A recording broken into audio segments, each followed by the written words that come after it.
Hello friends, welcome to TC reviews. कैसे हो? मुझे उम्मीद है आप सब अच्छे होंगे। तो आज की इस वीडियो में मैं लेकर आया हूँ the Indian economy by Sanjeev Verma की बुक का review. Due to unfortunate demise of Shri Sanjeev Verma ji, this book is revised and updated by Pavneet Singh, who is teacher at Unacademy and Prep Ladder and teaches current affairs from 6 different newspapers. ये इस book का 11th addition है जो आपका 2022 में ही आया है। Book is published by unique publishers. तो आज की इस वीडियो में हम देखेंगे इस बुक के कंटेंट को। आपको पता चलेगा कि आप अगर सिविल सर्विस एग्जाम की तैयारी कर रहे हो तो इस बुक का कंटेंट आपके लिए कितना रेलिवेंट है। वैसे ये जो बुक है वो आपकी 4 पार्ट्स में डिवाइडेड है। पार्ट ए में दोस्तों आपको 30 चैप्टर्स मिलते हैं based on domestic economy, while part B of this book deals with external sectors and it has 12 chapters. Part C रहता है इस बुक का मल्टीलेटरलिज्म एंड ग्लोबल इकोनॉमी, जिसमें आपको 3 चैप्टर्स मिलते हैं। आखिरी पार्ट जो है इस बुक का यानी कि पार्ट डी, वो है आपका global economy and post pandemic economic order, जिसमें आपको 4 चैप्टर्स देखने को मिलेंगे। इन टोटल इस बुक के अंदर 49 चैप्टर्स कवर किए गए हैं। अराउंड 400 पेजेस में इस बुक को प्रिपेयर किया गया है। लास्ट में आपको 30 क्वेश्चंस मिल जाते हैं जो आपके मेन एग्जामिनेशन पर बेस्ड है। आज की ये वीडियो आपके लिए काफी ज्यादा क्रूशियल साबित हो सकती है, क्योंकि आप जानोगे कि क्या इंडियन इकोनॉमी के लिए संजीव वर्मा की बुक सबसे बेहतर ऑप्शन है। देखिए दोस्तों, इंडियन इकोनॉमी काफी ज्यादा कॉम्प्लिकेटेड सब्जेक्ट रहता है सिविल सर्विस एस्पिरेंट्स के लिए, क्योंकि मोस्ट ऑफ द स्टूडेंट्स का कोई बैकग्राउंड नहीं रहता इकोनॉमिक्स में। हालांकि उनका बैकग्राउंड हिस्ट्री में भी नहीं होता, पॉलिटिकल साइंस में भी नहीं होता, लेकिन वो सभी जो है वो एक फैक्चुअल सब्जेक्ट्स है। एक अलग ही अप्रोच एडॉप्ट करना होता है अगर आप इंडियन इकोनॉमी में अच्छा परफॉर्म करना चाहते हो। इंडियन इकोनॉमी में अच्छा परफॉर्म करने के लिए हमको चाहिए एक ऐसी बुक जो काफी ज्यादा स्टूडेंट फ्रेंडली अप्रोच के साथ तैयार की गई हो। अगर वीडियो देखने के बाद आपको लगता है कि ये बुक आपके लिए यूजफुल है तो आप इसे परचेज कर सकते हैं। 429 इस बुक की एमआरपी है, लेकिन डिस्काउंटेड रेट्स पे आपको ये मिल जाएगी। नीचे डिस्क्रिप्शन में बाय लिंक मौजूद है। अगर आप सिविल सर्विस परीक्षा की तैयारी हिंदी भाषा में कर रहे हैं तो आपकी जानकारी के लिए मैं बताना चाहूंगा कि इस बुक का हिंदी संस्करण भी आता है। तो बिना देर के चलते हैं बुक की तरफ, देखते हैं बुक के कंटेंट को और फाइनली ये डिसाइड करते हैं कि इस बुक की क्या क्या विशेषता है और ये बुक हमको कितनी मदद पहुंचा सकती है अगर हम यूपीएससी सिविल सर्विस एग्जाम की तैयारी कर रहे हैं। So let's get started without any further delay.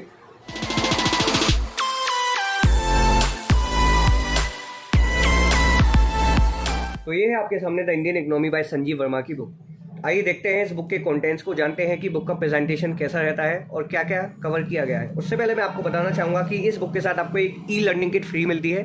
बस आपको इस QR कोड को स्कैन करना है या फिर आप मैनुअली unicshiksha.com पर जा सकते हैं। वहाँ पे आपको कुछ अपनी नेसेसरी डिटेल्स फिलअप करनी है। उसके बाद आपको ये एक यूनिक वाउचर कोड एंटर कर देना है। वेरिफिकेशन के बाद आप ये सभी चीज़ें एक्सेस कर पाएंगे। इसमें आपको कुछ टिप्स एंड ट्रिक्स बताई जाएंगी कि कैसे आप सिविल सर्विस एग्जाम के लिए प्रिपेयर कर सकते हो। ट्रेंड एनालिसिस मिलेगा सिंस 1979, प्रैक्टिस क्वेश्चंस मिल जाएंगे प्रीलिम्स और मेंस के लिए, प्रीवियस ईयर पेपर्स मिल जाएंगे प्रीलिम्स के भी और मेंस के भी, और साथ के साथ आपको इकोनॉमिक सर्वे और बजट से जो क्वेश्चंस बन सकते हैं वो भी आपको कवर किए मिलेंगे। तो आपको ये प्रीफेस और फॉरवर्ड मिलेगा। फॉरवर्ड जो है वो संतोष के मिश्रा ने लिखा है, हु इज़ IAS ऑफिसर। इस फॉरवर्ड में उन्होंने अपने एक्सपीरियंस को शेयर किया है जो उनका संजीव वर्मा जी के साथ रहा। एक्चुअली संतोष के मिश्रा ने केवल 2 से 3 दिन में अपने इकोनॉमिकल कंसेप्ट को क्लियर कर लिया by attending the classes of Sanjeev Verma ji. तो उन्होंने अपने एक्सपीरियंस को शेयर किया जिससे कि रीडर्स थोड़े मोटिवेट हों, एनकरेज हों कि इकोनॉमिक्स आखिर एक इंपॉर्टेंट सब्जेक्ट क्यों है और ये इतना भी डिफिकल्ट नहीं है जितना हम समझते हैं, और ये इतना भी आसान नहीं है जितना हमको लगता है। कुछ आपको ये रैंडम थॉट्स मिलेंगे, फिर ये acknowledgement of why of economics, फिर आपका ये कंटेंट्स है। पार्ट ए है इसमें डोमेस्टिक इकोनॉमी। जैसे कि मैंने आपको बताया था कि this book is divided into 4 parts. Part A में आपको सबसे पहला चैप्टर मिलता है द इकोनॉमिक सूत्र, दूसरा है the output of an economy, तीसरा है the GDP and the GVA delusions. उसके बाद आपको 4th चैप्टर मिलेगा obsession of $5 trillion economy to net zero based growth. उसके बाद दोस्तों आपका 5th चैप्टर रहता है planning and managing the economy. 6th है poverty lines and economics of poverty in India.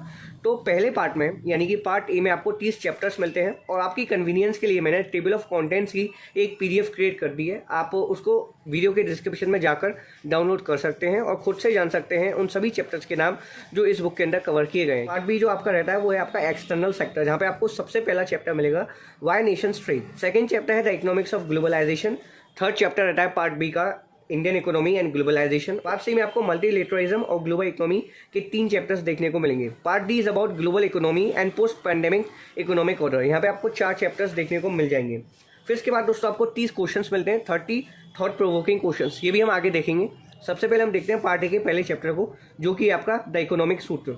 आपको बताया जाएगा कि ये जो शब्द है इकोनॉमिक्स, इसका ओरिजिन कहाँ से हुआ। तो आपकी इन्फॉर्मेशन के लिए मैं बताना चाहूँगा, the word economics originated from Greek word oikonomia, जिसका मतलब होता है हाउस होल्ड मैनेजमेंट। तो आपको कंप्लीट थ्योरी देखने को मिलेगी, इकोनॉमिक्स और इकोनॉमी में क्या डिफरेंस होता है, कैसे आप इस डिसिप्लिन को डिफाइन कर सकते हो, और इकोनॉमिक्स की जो डिफरेंट ब्रांचेज हैं उनके बारे में आपको बताया जाएगा। बेसिकली आपकी दो रहती हैं, माइक्रो इकोनॉमिक्स और मैक्रो इकोनॉमिक्स। फिर आपको demand supply, what is all about this. और दोस्तों आप एक चीज़ यहाँ पे देख सकते हैं, जैसे कि ये पानी पूरी एट अग्रवाल स्वीट्स, द पिस्ता बर्फी, द ब्रिटानिया ब्रेड। तो रियल लाइफ एग्जाम्पल्स का यूज़ किया गया है थ्योरी को सिंप्लीफाई करने के लिए। सबसे ज़्यादा खास बात मुझे इस बुक की लगती है, economics is all about our daily economic activities, जो हम डेली बेसिस पे चीज़ें करते हैं, कोई चीज़ बाय करते हैं, कोई चीज़ बेचते हैं। तो उन्हीं सब के बारे में जब हम पढ़ाई कर रहे हैं तो मतलब हम इकोनॉमिक्स पढ़ रहे हैं। तो उसी चीज़ को ध्यान में रखते हुए ऑथर ने रियल लाइफ एग्जाम्पल्स का यूज़ किया है ताकि हम टेक्स्ट को समझ सकें। फिर दोस्तों आपको यहाँ पे इकोनॉमी की सेंट्रल प्रॉब्लम्स बताई जाएंगी। जितनी भी तरह की इकोनॉमी होती हैं, चाहे वो आपकी कैपिटलिस्ट इकोनॉमी हो, सोशलिस्ट इकोनॉमी हो, उनके बारे में भी आपको पता चलेगा। मेयरली डेफिनेशन ना मिलकर आपको यहाँ पे थ्योरी का सिंप्लीफिकेशन मिलता है ताकि आप टेक्स्ट के साथ कनेक्टेड फील करो। ये आपका सेकंड चैप्टर है, the output of an economy. यहाँ पे आपको आउटपुट के बारे में बताया जाएगा, आउटपुट को डिफाइन किया जाएगा कि आउटपुट है क्या। सिविल सर्विस एग्जाम की तैयारी में इकोनॉमिक्स का एक इंपॉर्टेंट रोल है। प्रीलिम्स में काफ़ी अच्छे खासे क्वेश्चंस बनते हैं इकोनॉमिक्स के। फिर दोस्तों आपको यहाँ पे बताया जाएगा who is producing all the stuff, listen where and we are producing. तो यहाँ पे जो टॉपिक्स की हेडलाइन है वो काफ़ी ज़्यादा फेमिलियर वे में, काफ़ी ज़्यादा स्टूडेंट फ्रेंडली अप्रोच के साथ दी गई हैं, जिससे कि आपको लगे कि कुछ ये रियल लाइफ एग्जाम्पल्स हैं, रियल लाइफ क्वेश्चंस हैं जिनका हमको आंसर ढूंढना है। तो इसी तरीके से सभी चैप्टर्स को इस बुक के अंदर प्रेजेंट किया गया है। ये आपका थर्ड चैप्टर है, the GDP and the GVA delusions. यहाँ पे आपको सब्सिडी के बारे में बताया जाएगा, टैक्स के बारे में बताया जाएगा। तो अगर बात की जाए अदर एस्पेक्ट्स की इस बुक के, तो पेजेस क्वालिटी इस बुक की काफ़ी ज़्यादा शानदार है, काफ़ी थिक पेजेस आपको देखने को मिल जाते हैं। प्रिंटिंग की अगर हम बात करें तो बाई कलर ये एडिशन है, ब्लैक और ब्लू के स्किट्स में इस बुक को प्रेजेंट किया गया है। बीच बीच में आपको टेबल्स मिल जाती हैं, जैसे कि आप देख ही सकते हैं, ताकि आप कुछ फैक्ट्स को ग्रेस्प कर सको। तो टेबुलर इन्फॉर्मेशन भी यहाँ पे आपको देखने को मिल जाती है। ये इस बुक का आपका फोर्थ चैप्टर रहता है, obsession of $5 trillion economy to net zero based growth. देखिए दोस्तों, अगर आपका इकोनॉमिक्स में कोई बैकग्राउंड नहीं है, आपने 11-12 लेवल पे इकोनॉमिक्स नहीं पढ़ी है, या फिर आपका इकोनॉमिक्स में इंटरेस्ट नहीं रहा है और आप सिविल सर्विस एग्जाम के लिए प्रिपेयर कर रहे हो या फिर state public service commission exam के लिए प्रिपेयर कर रहे हो, तो ऑब्वियसली इकोनॉमिक्स तो आपको पढ़नी ही है। अब ऐसे में आप एनसीईआरटी उठाकर बैठोगे तो आपको लगेगा कि यार ये तो काफ़ी टफ सब्जेक्ट है, ये हमसे नहीं होने का।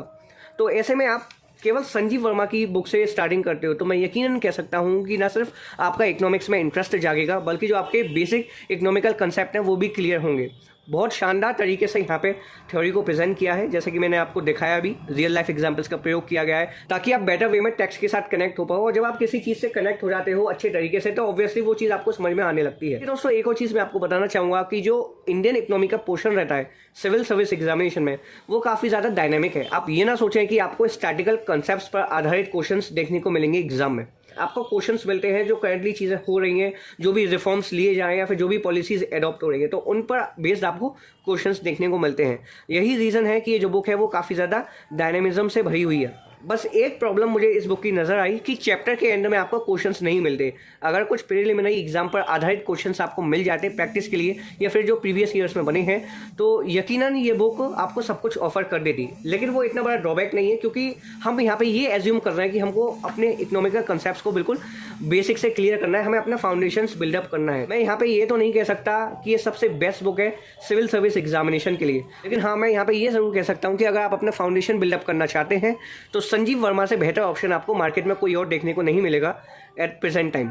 सबसे बेस्ट ऑप्शन है, आप इस बुक के साथ पढ़ाई कर सकते हैं।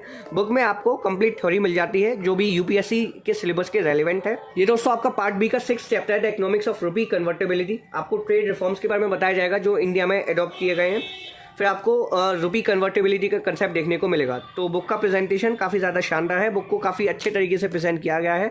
सभी तरह के टॉपिक्स आपको कवर किए मिल जाते हैं। ये दोस्तों आप देख सकते हैं 30 थॉट प्रोवोकिंग क्वेश्चंस। ये बेसिकली जो आपके क्वेश्चंस हैं वो आपको मेन एग्जामिनेशन में हेल्प करेंगे। तो दोस्तों मुझे उम्मीद है कि आपको इस बुक के कंटेंट के बारे में आइडिया लग गया होगा, आप जान गए होंगे कि ये बुक कैसी रहती है। और मेरी तरफ से ये बुक रिकमेंडेड है, आप इस बुक को पढ़ सकते हैं। आपके इकोनॉमिकल कंसेप्ट बिल्कुल बेसिक से क्लियर हो जाएंगे इस बुक को पढ़ने के बाद, और डेफिनेटली ये बुक आपको हेल्प करेगी आपकी प्रिपरेशन में। अगर वीडियो पसंद आई तो लाइक कीजिएगा। कोई भी रहता है इस बुक के रिगार्डिंग या फिर इंडियन इकोनॉमी के रिगार्डिंग, तो आप नीचे कमेंट सेक्शन में पूछ सकते हैं। मैं पूरी कोशिश करूंगा आपके सभी तरह के डाउट्स को, क्वेरीज को सॉल्व करने की। फिलहाल इस वीडियो में इतना ही दोस्तों, मिलते हैं अगली वीडियो में। Thank you for watching this video.